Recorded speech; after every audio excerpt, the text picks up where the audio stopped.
विपक्ष को तो और कोई काम है नहीं। इसी तरह का ये लोग भ्रम फैलाना चाहते हैं और समाज में भ्रम फैला करके ही सत्ता में आना चाहते हैं। काम से तो मतलब है नहीं।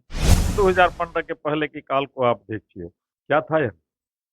न सड़क, न आवास, न गरीबों को कहीं आशियाना था, कुछ नहीं था। मजबूती से हम लोग हर सीट को जीतेंगे और 2025 में हम 225 पार करेंगे। अमित शाह 2 दिनों के दौरे को लेकर बिहार आए हैं और ऐसे में राजद के द्वारा एक पोस्टर लगाया गया है जहां पर गृह मंत्री तंज कसते हुए नजर आ रहे हैं। इस मुद्दे पे बात करने के लिए हमारे साथ भाजपा के विधायक हैं जयप्रकाश यादव सीधे तौर पे बातचीत करेंगे, क्योंकि एक तरफ जहां अमित शाह पटना पहुंचे थे तो दूसरी तरफ राजद के द्वारा पोस्टर लगाया गया है जहां उनके तस्वीर को कार्टून रूप में भी दर्शाया गया है। पहले सुनिए क्या कुछ कह रहे हैं जयप्रकाश यादव। विपक्ष को तो और कोई काम है नहीं।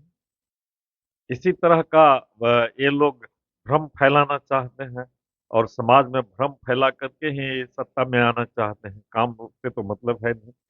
अमित शाह जी, माननीय केंद्रीय मंत्री, जब भी बिहार आते हैं तब बिहार को कुछ न कुछ बहुत बड़ा चीज मिलता है। आप जान रहे हैं कि बिहार हमारा इन लोगों के कारण, विपक्ष के कारण बहुत पिछड़ा हुआ रहा। और जब भी सरकार आई, एनडीए की सरकार जब भी आई केंद्र में, जब भी आते हैं तो बिहार के विकास के लिए हर समय हर संसाधन उपलब्ध रहता है, देते हैं। और आपने देखा विगत दिनों में भी जय कांग्रेस के ही, विपक्ष के ही तो कह रहे थे कि जयराम रमेश जी कि सब कुछ बिहार को दे रहे हैं। तब सब कुछ बिहार को दे रहे हैं, बिहार का आप उपहास भी उड़ाते हैं। तो इन लोगों को तो काम से मतलब है नहीं, काम नहीं चाहिए। इन लोगों को भ्रम फैलाना है और भ्रम फैला करके ही सत्ता में आना चाहते हैं। कल देर रात अमित शाह पहुंचे भाजपा कार्यालय में। भाजपा हमेशा जब भी आते हैं हमारे माननीय मंत्री जी और अमित शाह जी खास करके, तो बिहार के विकास की ही बात करते हैं और बिहार के विकास के मुद्दे पर ही बात हुई।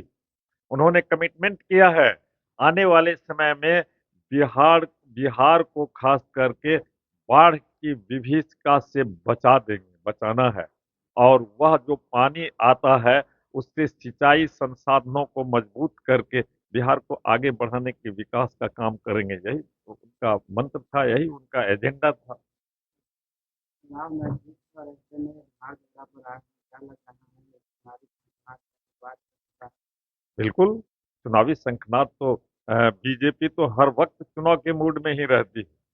जब भी चुनाव हो हम सब तैयार हैं। और हम हमारी तैयारी एक दिन की तैयारी नहीं होती है, नियमित तैयारी होती है। हम रेगुलर चुनाव में हैं। इतनी मजबूती एनडीए के ध्यान के दौरान। बिल्कुल, मजबूती से हम लोग हर सीट को जीतेंगे और 2025 में हम 225 पार करेंगे।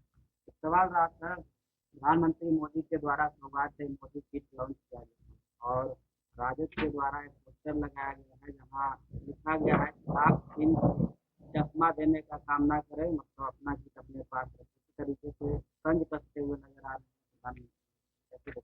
मैंने तो कहा ना कि विपक्ष को और कोई काम रहा नहीं, उनको दिखता ही नहीं है। तो जो देखना नहीं चाहता है तो उनको कहां से दिखेगा? देखना चाहे, जयराम रमेश जी कहा ना कि देखे उस चश्मे लगा करके कहता है कि सब कुछ बिहारे को दे रहा है, सारा विकास बिहारे का हो रहा है।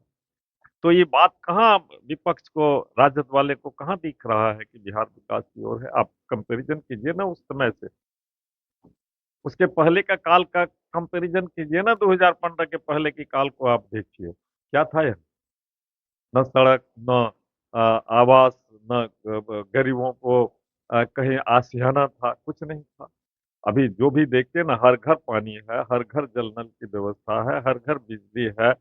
हर रोड चमकता हुआ बिहार आपको दिखाई पड़ रहा है। आगे आने वाले समय में चमकता बिहार, दमकता बिहार आप देखेंगे। भाजपा जितने सीटों पर चुनाव लड़े।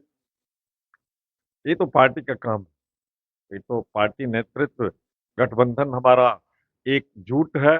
जो भी होगा वो तय करेंगे, हमारे नेता तय करेंगे। हमारे भूमिका में कौन तो हमारे मुंह में, हम लोग तो सबने यहाँ हम लोग तो माननीय नीतीश जी के नेतृत्व में चुनाव लड़ रहे हैं, इसमें बड़ी भाई और छोटे भाई के कहाँ सवाल उठता है। तो आपने सुना, साफ तौर पर विपक्ष पर हमलावर होते हुए दिखाई दे रहे हैं, कह रहे हैं अगर गृह मंत्री बिहार आए हैं तो बिहार को सौगात देंगे। इससे पहले भी जिस तरीके से कांग्रेस के नेता कह रहे थे कि सब कुछ बिहार को ही दे दिए हैं, अब अमित शाह बिहार अगर आ रहे हैं तो बिहार को सौगात मिलेगी। उन्होंने कहा जिस तरीके से लगातार एनडीए की सरकार काम कर रही है, आने वाले दिनों में यानी एनडीए की मजबूत सरकार बनेगी और बिहार में जो है एनडीए की गठबंधन भी मजबूत रहेगी। और भी क्या कुछ कह रहे थे आपने सुना इस वीडियो में। इस वीडियो के माध्यम से अपनी प्रतिक्रिया जरूर दें और ऐसे ही खबरों से रूबरू होने के लिए देखते रहिए आगाज तक।